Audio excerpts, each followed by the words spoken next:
This is day 433 of Zohar Pshat, and we're on the afternoon base, and we're kind of 19 lines down from the top of the page.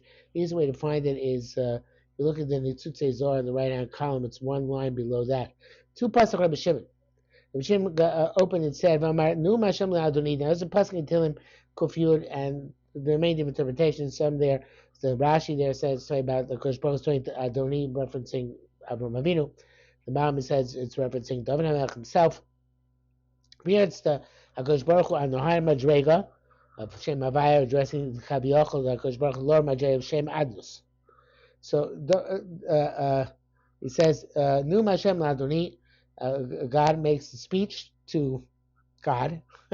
Darga Tito. Lord Madrega.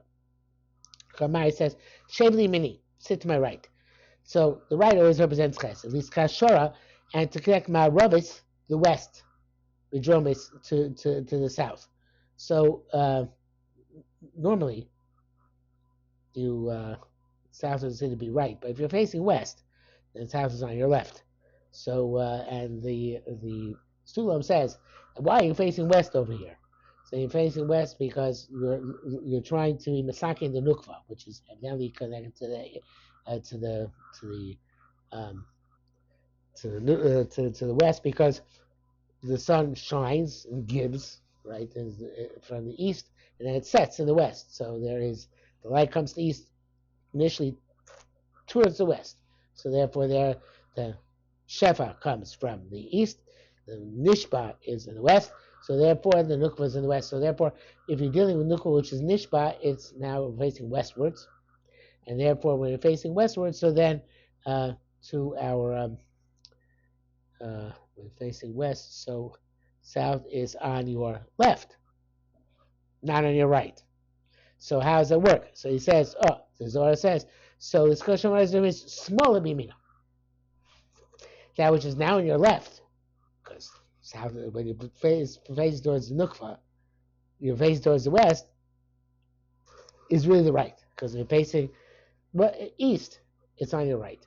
So you have to make the left into the right. So in other words, you take that which is represents chesed, which right now is not as operative, which is a symbolism being on left, and make it operative. A symbolism making it putting it right, So the idea is smaller bimina, put the left into the right. Begin the tavrachel nishara amin akum, in order to break the strength of the other nations which are idolatrous.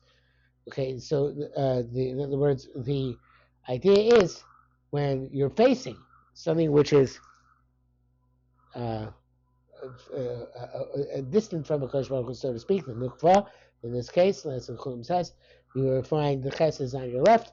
In other words, it's a disadvantage. You have to work on it and put it on the right. Okay, in other words, you have to make chesed operative, even though it's very difficult. And even though in your state, when you're fighting, the umas akum, right? So, chesed, how does chesed get into this? Right? You need gvura. You need the left. Right? It says, no. You have to turn the left into a right. You have to work on constantly being, to put it in abstract terms, a giver, not a taker. Right? Even when you have to deal with something which requires you to face away, you have to always turn the left into the right, the situation into the right. Okay, it's something along those lines. I'm not sure that's correct, but name it. It goes on. It says, "Nu'um Hashem ladoni, nu'um Hashem to Yaakov." Okay, Yaakov is a very high madrega. The Bechira, that could be ladoni daron brisa adon kolaretz. Out of left field. That's the Aron of Hakadosh Baruch Hu. So, in other words, the Chesed comes down to this world to Yaakov Avinu. And then Adnus, which is the lower level, which evidently is corresponds here to Nukva, or corresponds here to that which has to receive in some way, shape, or form. That's represented by the Aron, because the Aron, I guess, is the container for the Torah. The Torah is like the Shefa, and the Aron is like the container, so it's like a Nukva. So therefore, the idea is that Yaakov represents the light coming into the Kalim, into the Torah coming into the Aron.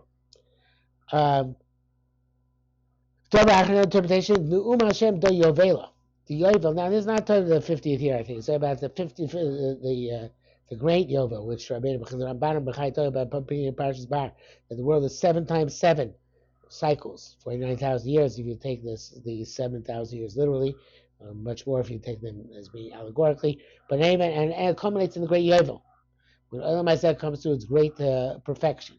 So there are the Shemitos, which are 7,000 year cycles, right? Which have to be mushva by the Yovel, by the ultimate redemption. And Sacred Pshat says that the future impacts upon the past as well. So the past impacts upon the future.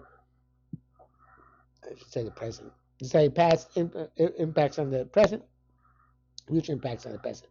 And we need to take the ore of the ultimate gula and bring it down into the cycles of this world, the existence in this world, which is taking the light of 50,000 years and bring it down into each of the 7,000 years, the 7 times 7,000 years.